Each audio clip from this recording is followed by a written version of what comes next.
Hello, and welcome to Anime Audio Commentary.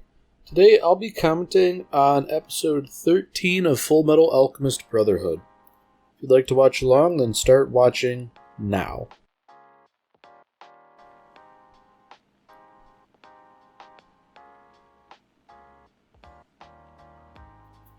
So it seems like Ed and Al's teacher is giving us a little bit of a plot thread here, foreshadowing a little bit about the truth and all that business. I mean, nonetheless, she obviously can't condone what it is they've done, understandably so.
So it seems like the brothers are back at sort of square one, as it were.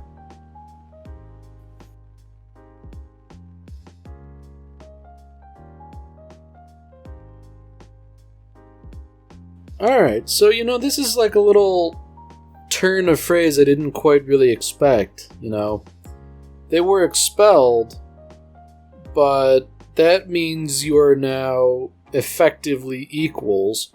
Of course, speaking to Izumi as an equal is liable to be a dangerous business.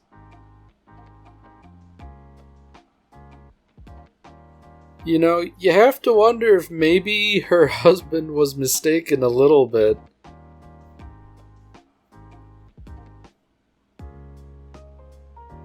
So I'm wondering if this is sort of a test in and of itself, like, I will beat you up to get you out of my house, but if you can sort of, hold on, then I guess you have the resolve necessary.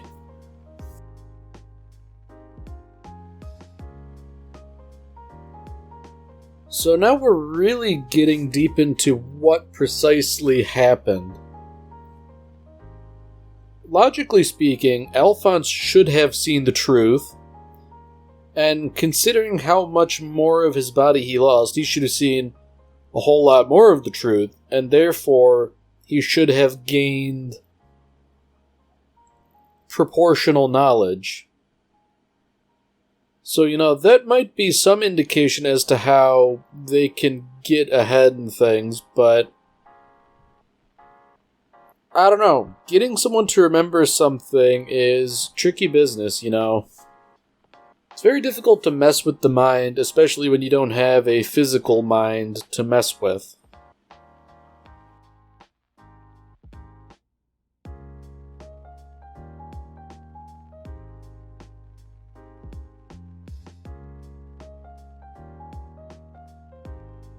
So, ultimately it seems like they're back on good terms in that, Izumi's willing to share a meal with them, which didn't seem like it would be an obvious thing initially.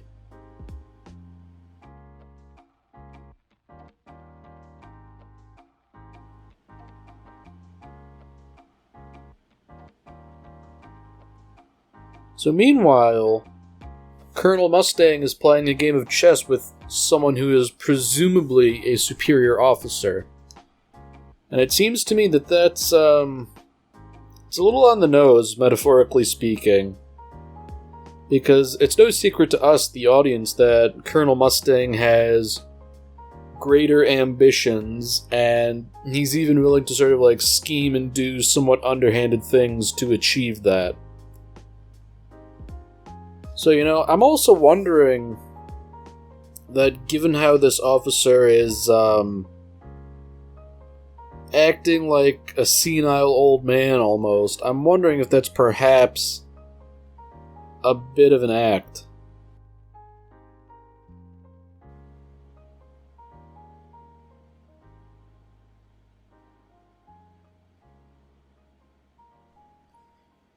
So, maybe it wasn't an act, maybe the guy's just getting old, but it seems that Roy's winning of the chess match means he gets to sort of handpick the team that's transferring with him. So, it would seem to me that Mustang has essentially a group of, good, loyal people he can depend on when the going gets tough. So the plot's thickening again in that now we focus on Scar, who's still sort of recovering and, I guess, actively working against recovering by still exercising.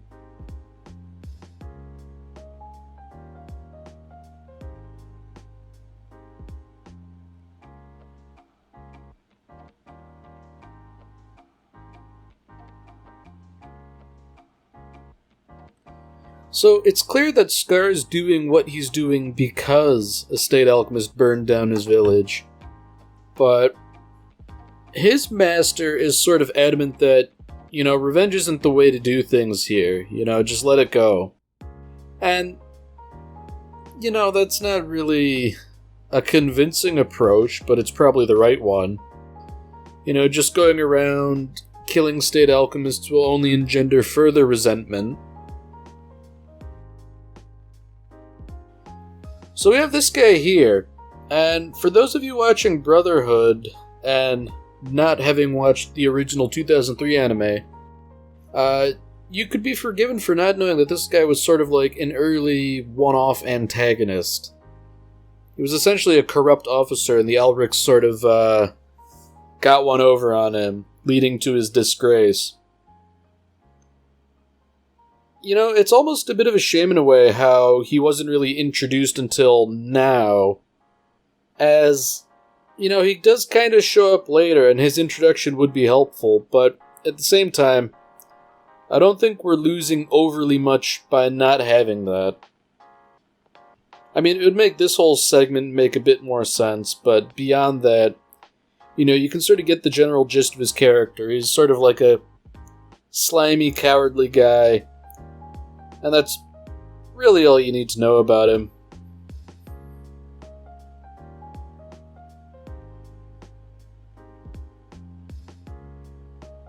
So even after everything that happened, Scar is still adamant that, there's no turning back. He's too far down the path as it is.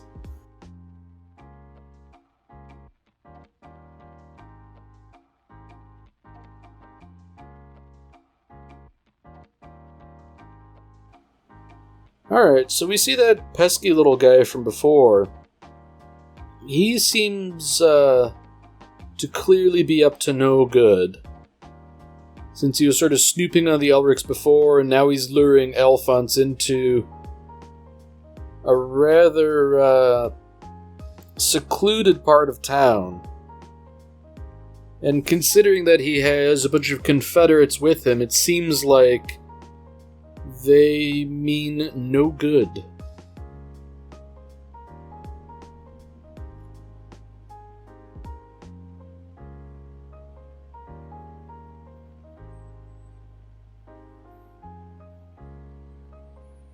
So, interestingly, all these ruffians are trying to do things the easy way, I guess, rather than instigating violence, but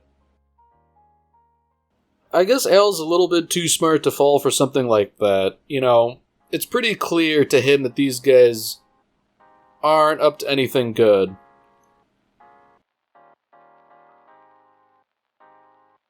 That said, the group of them appear to be remarkably coordinated in how they work together to incapacitate Al and his unique physiology.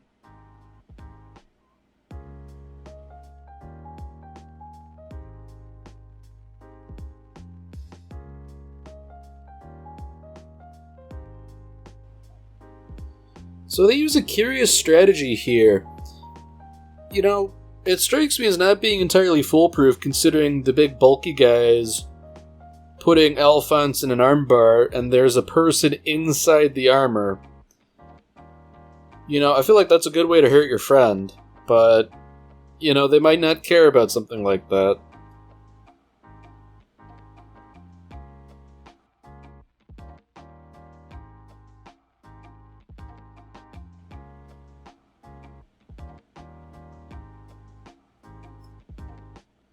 So, we are now introduced to an interesting character who calls himself Greed.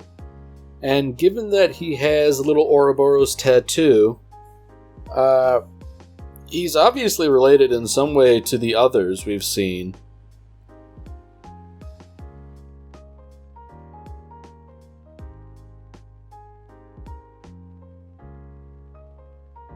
So, Greed is dropping some interesting information here in that all of his associates here are chimeras.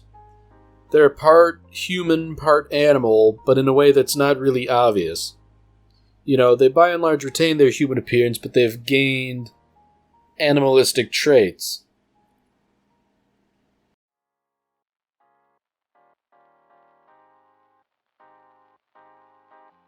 So Greed is dropping some serious knowledge here in that he's hinting towards shadowy cabals doing evil things, hence the creation of these chimeras. And even more than that, Greed is pretty open about being a homunculus, which is to say, life created by means of alchemy. And, you know, in a sense, it's sort of like a Philosopher's Stone in terms of how impossible it is.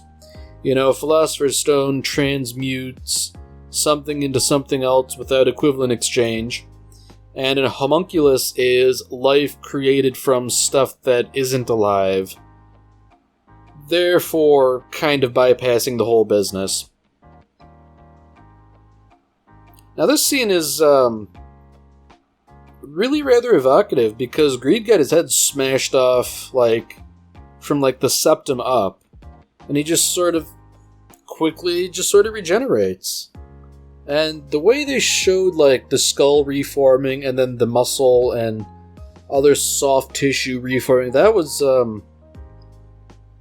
kind of gross, but, really effective in, I guess, showing how inhuman he is.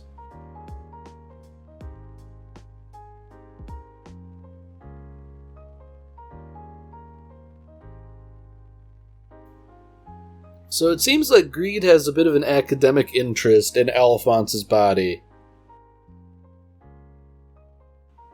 I'm wondering if he's being a bit short-sighted here in that he's sort of taking Alphonse's current state as a shortcut to immortality. So this raises a couple questions here. You know, if he can recover from an injury like that, is he not immortal? And if he wasn't, would being bound to a suit of armor or something like that be much better than his current condition?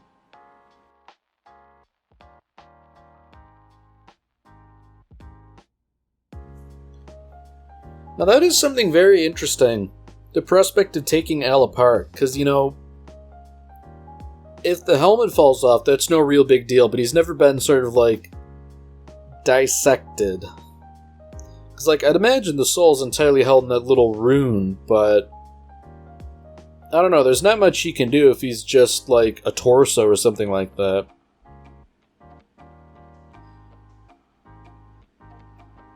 Oh, dude, that guy picked on the wrong person.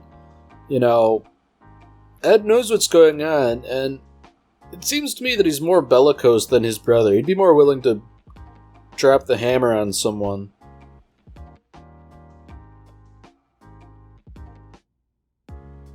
So I find it nice that Alphonse is looking on the bright side here. You know, we might be able to get a good lead off of this guy.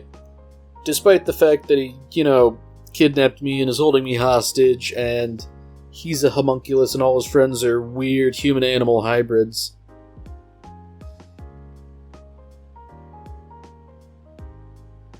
So Ed makes the leap in logic that Greed here must be associated with the other people at the Fifth Laboratory.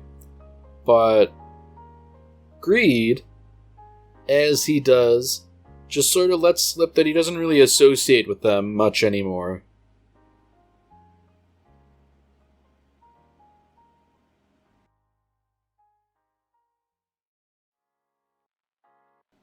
So, it seems to me that Greed's not making up a bad deal here. They could just sort of, agree to this exchange and just be done with it, But on the other hand, I guess Greed hasn't shown himself to be particularly trustworthy, considering how he's resorted to kidnapping. I guess it doesn't help that he really sort of, talked down about the whole not having a body thing.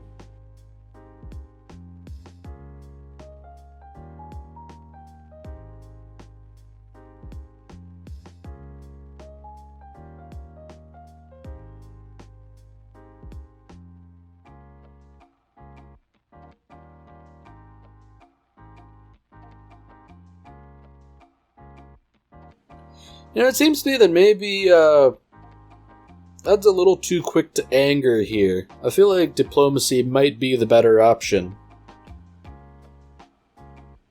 So unfortunately for him, he's outnumbered 6-1 or so?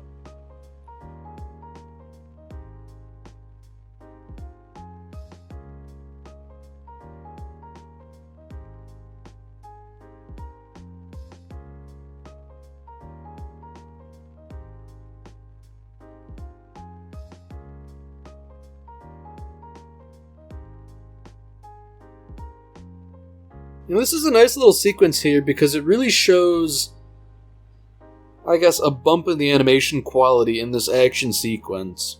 It's really smooth, showing all that quick transmutation and everyone flipping and moving around like they do. It's rather impressive.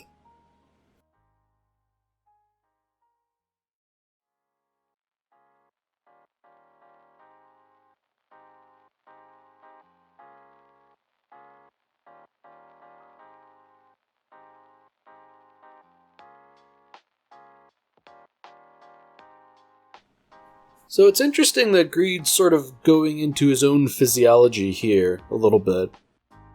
He essentially has a normal body, but he can heal pretty readily. So in a sense, he's much more durable.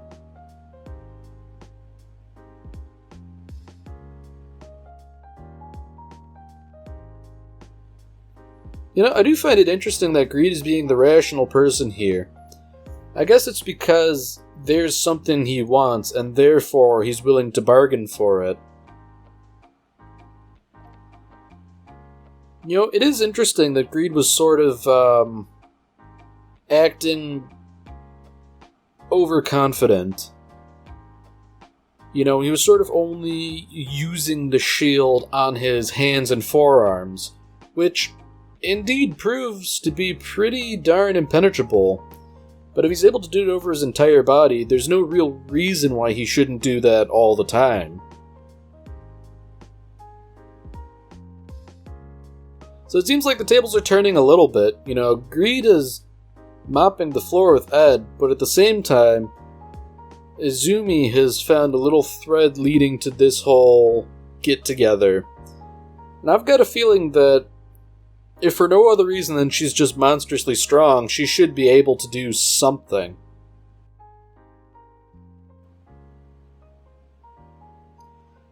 I find it a little disconcerting that Ed is so willing to basically destroy his arm to try and clobber Greed, even though it's not really working.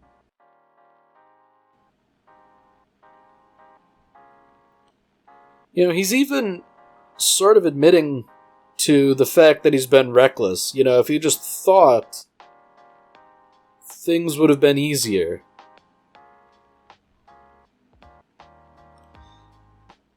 And you know what? For what it's worth, Ed is right. Having finally thought things through, he's found a weakness.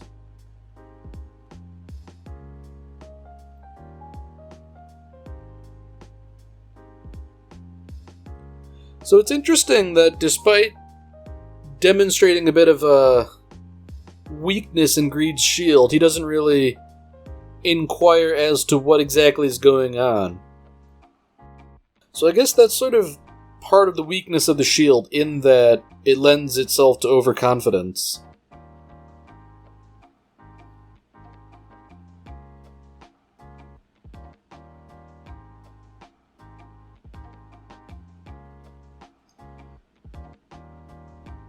So Ed makes a bit of a neat little deduction here, in that he assumes the shield is a carbon lattice, given the chemical makeup of the human body. And you know, that's a pretty good assumption. But if it's a carbon lattice, that means it's pretty easy to change it from a strong lattice, like that found in diamonds, to a weak lattice, like that found in graphite. So, you know, it's a lot easier to punch through graphite than it is punch through a diamond. Unfortunately for Ed, you know, he took too much time, you know, being angry. But now that Izumi's managed to show up, I guess he's sort of nominally saved.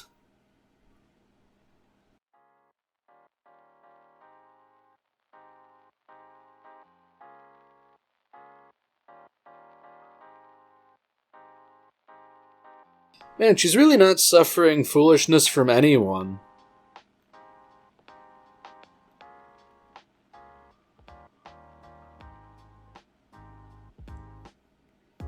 Man, you know, she's just not restraining herself whatsoever. Like, I'd imagine that would have caved in his skull if he were a normal person.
Alright, well that's it for this episode.